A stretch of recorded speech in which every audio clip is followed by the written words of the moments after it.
Did you know the average American family throws away about $1,500 worth of food every year? These days, every dollar counts, especially when we're building our emergency reserves or just trying to stretch that grocery budget a little further. So, how do you keep more food in your family's bellies and not in the trash? Listen for my tips. Hi, I'm the Urban Lady Prepper. I help single moms and solo women with practical emergency preparedness. But of course, all are welcome to become better prepared for whatever happens next. This week, let's talk about something that hits both of our wallets and our planet hard: food waste.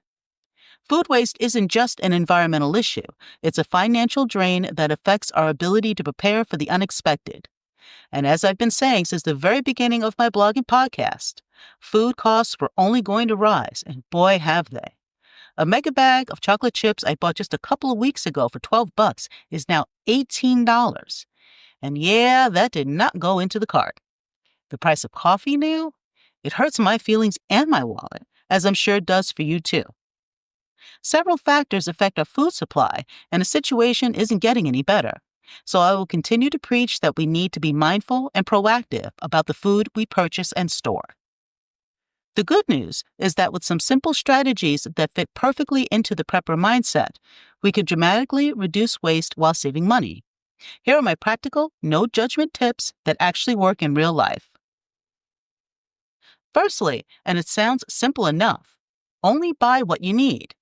Even as we try to watch the budget, we all have gotten into the habit of grabbing this or that for those nights where you know you won't feel like cooking, or those convenience foods that give you one less thing to think about. But if you have things planned out, you know exactly how much you need, prep for it, and you'll always have something ready. And this is where meal planning comes in. Meal planning isn't just for Pinterest-perfect moms. It's a survival skill that prevents the dreaded "what's for dinner" panic that leads to overbuying and waste. Start simple. Plan just 3 to 4 meals for the week, focusing on recipes that share similar ingredients. For example, if you buy a bunch of bell peppers, plan to use them in a stir-fry on Monday, stuff some on Wednesday, and toss the extras into a weekend omelet. This approach ensures you're not buying random ingredients that end up forgotten in your fridge. Create your shopping list based on these planned meals and stick to it. I know it's tempting to grab that just-in-case item, but trust the process. Your future self and your budget will thank you when you're not throwing out mystery vegetables 2 weeks later, or paid a premium for an ingredient you realistically only use maybe twice a year. Then, use the first in, first out rule. When you bring home your groceries, move older items to the front and new purchases to the back. This simple rotation system ensures nothing gets forgotten and buried in the depths of your fridge. Also, meal planning doesn't have to be boring, and neither do the dreaded leftovers, which don't have to be boring reheats. For many of us, having leftovers or eating the same thing every night for a week sounds sad. But realize that food fatigue is a #first world problem. We crave variety because we're used to it and have taken for granted that we'll always have it. Other cultures would think nothing of having rice twice a day or only having certain cuts of meat on special occasions. Many Westerners have become accustomed to spending money on various meats and starches. We think it has broadened our palate, but has it really? I believe it's only increased our food budgets so we don't, quote-unquote, get bored with food. So try to reframe the thought of leftovers as a way to be more creative with your food without taking too much of a risk of wasting it. For example, during the early days of my marriage to my first late husband, we were brokety-broke-ass broke. I became good in the kitchen because I had to. We could only afford one big hunk of meat, and I would find ways to change it up because it's all we had until the next payday, which would be 2 weeks later. I made it a challenge. The running joke was, "What do you want with your turkey tonight?" But the truth was, instead of becoming depressed about what food we couldn't afford, we enjoyed what we had because it was good. But therein lies the challenge. How many different chicken dishes could you make over a week? Well, that roasted chicken from Sunday becomes Monday's chicken salad, Tuesday's soup base, and Wednesday's quesadilla filling. Thursday, you can have chicken fried rice. Having spices and herbs that inspire meals from another country broadens the palate more than having 4 to 6 different proteins served the same way with the same sides and seasonings. Have the kids come up with something they would like to try and make it fun by making it together. Making the most of leftovers will ensure you're getting the most value out of your purchases. And squeeze every bit of value out of your produce by using the vegetable scraps. Save onion peels, carrot tops, celery leaves, and herb stems in a freezer bag. When it's full, simmer everything into a rich vegetable stock that's way better and cheaper than store-bought. You can pour it into ice cube trays and pop a couple out as needed. You can also do this with meat scraps. Cover them with water, add seasonings, and simmer. Once cooked down and cooled, you can store it and have ready-to-use broth you didn't have to buy in a store. Stale bread transforms into breadcrumbs, croutons, or bread pudding. Overripe bananas become smoothies or banana bread. Wilting vegetables get a second life in stir-fries, soups, or frittatas. The key is shifting your mindset from, "this is going bad," to, "how can I use this?" Even if you've gotten into the habit of sticking to your budget, planning your meals, and becoming more versatile in the kitchen, none of it matters if you don't store whatever you buy properly.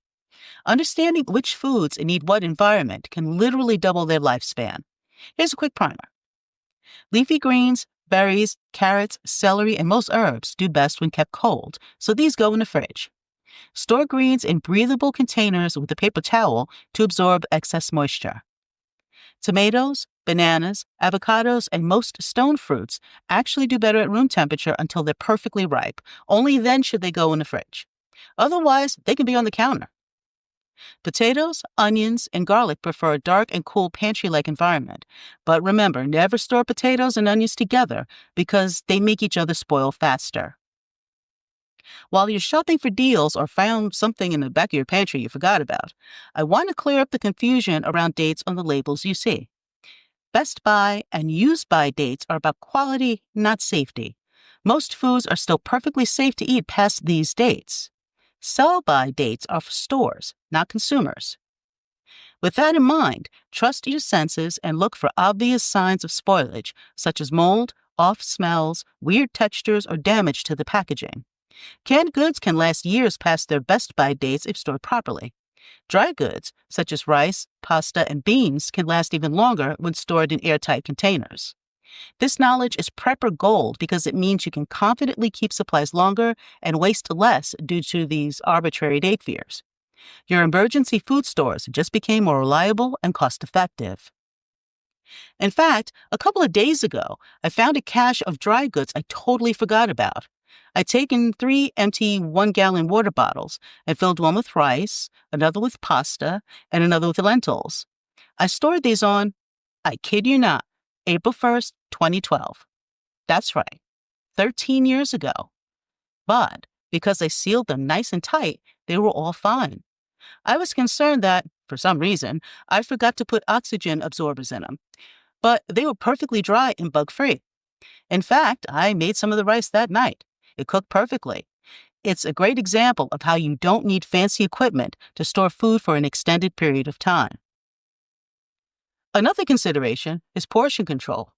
Portion control isn't just about waistlines, it's about waste prevention. We often shop when we're hungry, our tummies telling us to buy everything, and then we cook with our eyes, making way more than we can actually eat. Many of us grew up hearing how we needed to clean our plates because there are starving people in some other country. However, a hungry person you'll never meet is not going to benefit from an American who overeats. Shop after you've eaten, and with cooking, stick to the package directions rather than eyeballing it, especially when cooking grains like rice or quinoa. These foods expand dramatically, and it's easy to end up with way more than you planned. If you're leftover avoidant, or the excess isn't for a meal planned that week, this is not what you want. Start with smaller portions and remind yourself that you can always make more if needed. Chances are, the idea of cooking again after you already did it often makes you nope out of the idea. For proteins, think about 4 to 6 ounces per person as a starting point. Also, consider your family's actual eating patterns, not their theoretical appetite. Kids might not finish that full adult portion, and busy schedules might mean smaller dinners some nights. When you're meal planning, consider your schedule and cook accordingly. But even with our best efforts, some food waste is inevitable. Instead of sending it to the landfill where it creates methane gas, turn it into black gold through composting. Don't worry, you don't need a backyard or a fancy setup. For apartment dwellers, try worm composting with a small container system. I have one of those. You put scraps, some paper, and some worms you get online, and you'll end up with some great organic matter and also the liquid too, which is called compost tea. Plants love it. You can also freeze the scraps until you can take them to a community garden or composting site, or you can give them to your gardening friend. Some areas even offer composting pickup services, making it easier than ever to participate. Check to see if your area has this. If you have any outdoor space, even a small balcony, a simple compost tumbler can turn your scraps into rich soil amendment for herbs and container plants. It's the ultimate prepper circle of life. Food waste becomes an important part of food production. The bottom line is that preventing food waste isn't about being perfect, it's about being intentional. These strategies work because they're simple, practical, and designed for real life, not Instagram.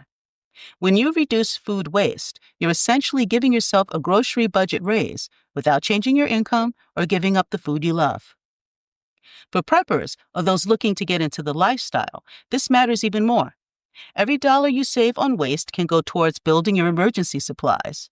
Every skill you develop in food preservation and storage makes you more self-reliant and resilient. Every habit you build around intentional consumption prepares you for uncertain times.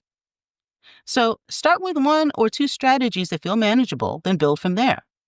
Maybe this week you focus on meal planning, next week you tackle proper storage. Small changes compound into big results over time. Remember, this journey is about progress, not perfection. Be kind to yourself as you learn these new habits. Every piece of food you save from the trash is a win for your wallet, your family, and the planet. Your future prepper self is counting on the habits you build today. Let's make them count.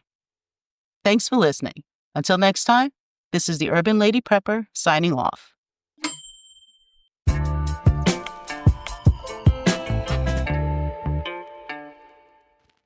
I'm sure I've given you some things to think about as you go through the upcoming week. Has this episode resonated with you? Let me know in the comments. Don't forget to click the link in the podcast description to get your free Essential Prepper checklist. While there, get one of my cool designs on a shirt, hat, mug, and more at my Redbubble store. Or you can always buy me a coffee or get a Jace case for your emergency medical needs. It helps support what I do, and I really appreciate it. Join me on the socials, especially on YouTube, where I'll be uploading videos for my blogs from urbanladyprepper.com. I appreciate your time with me.